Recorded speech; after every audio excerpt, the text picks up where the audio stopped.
Good morning guys, I am आकर्षित from आकर्षित art and craft world. तो आज हम करने जा रहे हैं क्लास 10th का पहला चैप्टर साइंस का, केमिकल रिएक्शंस एंड इक्वेशंस। तो चलिए शुरू करते हैं ये चैप्टर।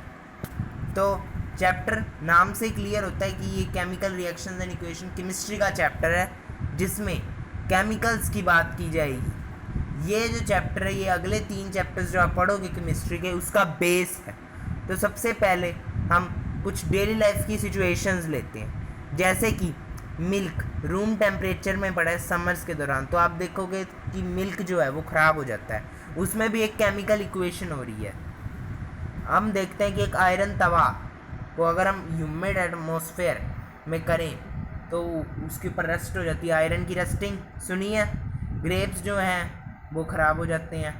फूड जो कुक होता है, without cook and with cook फ़र्क नहीं होता फूड में, तो वो एक रिएक्शंस है। जब फूड हम लेते हैं और जब जैसे वो डाइजेस्ट होता है, वो भी एक केमिकल रिएक्शन है। तो अब शुरू करते हैं। तो अब हमें क्या पता चल रहा है कि एक सारी सिचुएशंस है कि जो नेचर और आइडेंटिटी है एक इनिशियल सब्सटेंस की, वो चेंज हुई है। इसमें हमें पता लगा है कि इसमें जो सारी चीज़ें वो चेंज हो रही हैं। When a chemical reaction change occurs, we said that a chemical reaction has taken place. जब भी एक केमिकल चेंज होता है हम कहते हैं केमिकल रिएक्शन है। अब हम कुछ ऐसी एग्जांपल्स लेते हैं डेली लाइफ। सबसे पहली जो एक्टिविटी है वो बात की गई है मैग्नीशियम रिबन लो आप। मैग्नीशियम रिबन जो होता है वो बहुत ही हेल्पफुल है। अब देखो, जैसे क्लीन मैग्नीशियम रिबन आपने लिया, वो 3 to 4 सेंटीमीटर लॉन्ग है, उसे आप सैंड पेपर से रब कर रहे हो। अब क्वेश्चन सबसे पहले यही राइज हो रहा है कि हम उसे सैंड पेपर से रब क्यों कर रहे हैं, करने का रीज़न क्या है। रीज़न अब यहाँ पे ये है कि जो मैग्नीशियम रिबन हमने पढ़ा कि वो एक बहुत रिएक्टिव मेटल है, वेरी रिएक्टिव है। तो वो पहले ही ऑक्सीजन के साथ रिएक्ट करेगा। अगर वो एयर के कांटेक्ट में आएगा तो वो पहले ही एक लेयर बना लेता है हल्की सी मैग्नीशियम ऑक्साइड में, जो उसकी बर्निंग को प्रिवेंट करेगी, क्योंकि हमें तो अब बर्न करना है इसे। अब इसे होल्ड करो पेयर ऑफ टोंग्स के साथ। पेयर ऑफ टोंग्स मतलब वो पकड़ने की जो चीज़ होती है ना छोटी सी, वहाँ पे आप बीच में रख सकते हैं। अब उसे स्पिरिट लैम्प के साथ बर्न कर दो, या किसी कोई भी बर्नर के साथ बंसन, ठीक है। अब वो आप देखते हो उसे वॉच ग्लास में उसको कलेक्ट करो ऐश को। अब यहाँ पे क्या ऑब्जर्व हो रहा है, जो मैग्नीशियम रिबन है वो बर्न हुआ एक वाइट डैजलिंग फ्लेम के साथ, और किस में चेंज हुआ ये देखने वाली बात है, वो एक वाइट पाउडर में चेंज हुआ। अब वाइट पाउडर का नाम क्या है, वो है magnesium oxide. This powder is magnesium oxide. It is form due to the reaction between magnesium and oxygen present in air. अब जो हमने पढ़ा हुआ है कि कोई भी चीज़ बर्न होती है वो ऑक्सीजन के अंदर बर्न हो रही है, तो वो ऑक्साइड उसके साथ रिएक्ट कर रहे हैं, तो वो मैग्नीशियम ऑक्साइड बना रहा है यहाँ पे हीट करके। और ये एक और कम्बिनेशन रिएक्शन भी है। अब मान लो यहाँ पे हम एक और एग्जांपल ले लेते हैं, जो मैग्नीशियम रिबन है उसे हम वेट, जो वॉच ग्लास है, यहाँ तो वॉच ग्लास थी वो सूखी थी, हम वेट में कलेक्ट करें तो मैग्नीशियम ऑक्साइड गीला हो गया, वेट मैग्नीशियम ऑक्साइड, ऐसे क्वेश्चन आ सकते हैं। अब पहली जो रिएक्शन है, पहली जो एक्टिविटी है, उसकी कुछ इक्वेशन ऐसे बनेगी। मैग्नीशियम प्लस ऑक्सीजन से बना मैग्नीशियम ऑक्साइड, और जो इक्वेशन को हम एक केमिकल इक्वेशन ऐसे लिखते हैं, Mg+O2 से बना MgO। अब इसे बैलेंस करना हम आगे सिखाएंगे। उससे पहले हम एक्टिविटी 1.2 में जाते हैं, जो बहुत बहुत बहुत इंपॉर्टेंट है, बोर्ड एग्जाम में आने के चांस हैं। सबसे पहले तो लेड नाइट्रेट लो। लेड नाइट्रेट जो है वो बनाएगी लेड नाइट्रेट। लेड की वैलेंसी जो है वो 2+ है, और नाइट्रेट की वैलेंसी जो है वो 2- है। सो अब क्या होगा, Pb2+ और 2- उनकी रिएक्शन होगी, तो 2+ से 2- कट हो जाएगा और बनेगा PbNO3। PbNO3+ में होएगा पोटेशियम आयोडाइड के। पोटेशियम जो है उसकी है K+, 1 वैलेंसी। आयोडाइड जो है वो I-1-, सो 1- से 1+ कैंसल, सो क्या बनेगा Ki। सो PbNO3 + Ki। अब यहाँ पे क्या होगा आगे, अब देख रहे हैं हम दोनों जो सॉल्यूशन है वो एक्वस है। एक्वस मतलब जो पानी है उसमें कोई चीज़ घोली हुई है, मतलब जो liquid form, but not water. अब यहाँ पे हम देखते हैं कि ये दोनों आपस में रिएक्ट करेंगे। अब जो लेड नाइट्रेट है उसका जो लेड है वो लेड पोटेशियम आयोडाइड के आयोडाइड से रिएक्ट करेगा, लेड आयोडाइड वो बनाएगा। आयंस एक्सचेंज कर लो, पीबी की वैलेंसी क्या है 2 प्लस, आई की क्या है माइनस। सो अब पीबी जो है उसकी वैलेंसी आई के पैर में चलेगी, हमने 9th क्लास में किया तो क्या बना पीबी आई2, और जो पोटेशियम नाइट्रेट है वो बन जाएगा दूसरा। अब जो पोटेशियम की वैलेंसी है के प्लस, नाइट्रेट की वैलेंसी है माइनस, तो क्या बन गया KNO3। अब PbNO3 वो ट्वाइस था, sorry PbNO3 twice plus KI, वहां से बना क्या, वहां से बना लेड आयोडाइड PbI2, जो कि एक प्रेसिपिटेट है जिसे हम येलो प्रेसिपिटेट कहेंगे। प्रेसिपिटेट मतलब जो इनसोल्यूबल पार्ट है, और एक और एक्वा सोल्यूशन बनता है उससे पोटेशियम नाइट्रेट KNO3, जो है वो एक सोल्यूबल पार्ट है। अगली एक्टिविटी है 1.3 एक्टिविटी। अब एक जिंक ग्रैनुअल्स लो, जिंक ग्रैनुअल्स।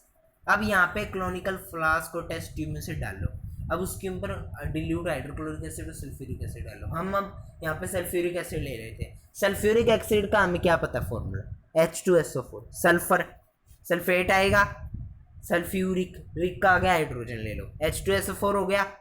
अब ये जो Zn है जिंक की जो है Zn प्लस H2SO4 से बना ZnSO4। डब डिस्प्लेसमेंट रिएक्शंस जो हम 7th क्लास में कर चुके हैं, जो पिछली क्लासेस में हम पहले कर चुके हैं, ZnSO4 बनेगा प्लस H2।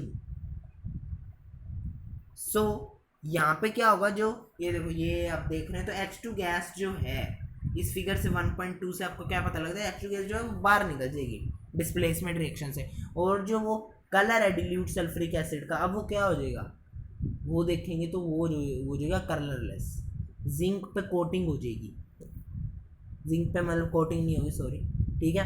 तो ये है तीसरी एक्टिविटी।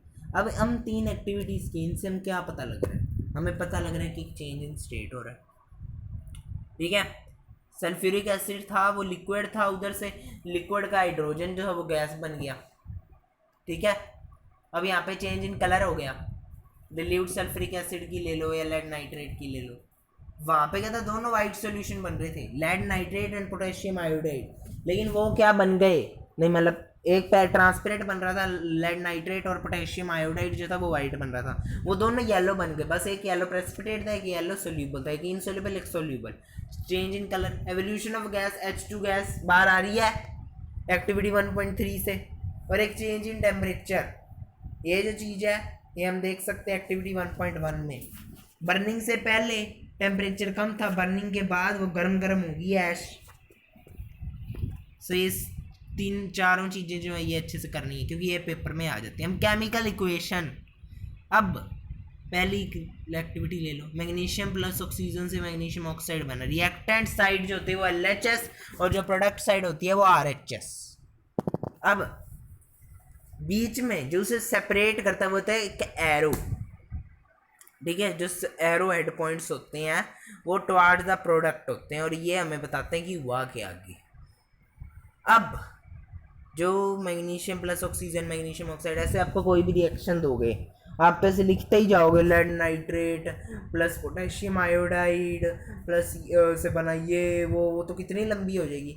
अब उन्होंने सोचा कि इसको हम थोड़ा सा स्मूथ करते हैं ज़रा, तो उसको स्मूथ करने के लिए उन्होंने क्या किया, उन्होंने केमिकल इक्वेशंस को और छोटा किया, और उन्होंने करके क्या बनाया, केमिकल इक्वेशंस जो थी वो इतनी बनाई Mg, मैग्नीशियम को किया Mg, ऑक्सीजन। अब यहाँ पे एक ध्यान देने वाली बात है, हाइड्रोजन ऑक्सीजन O2H2।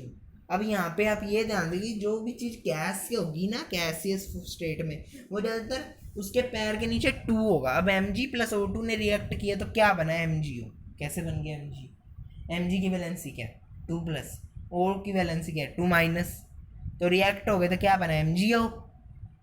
अब यहाँ पे हम क्या देख रहे हैं, बैलेंस भी तो करना होता है इक्वेशन को, 7th हम पिछले क्लासेस में कर चुके हैं।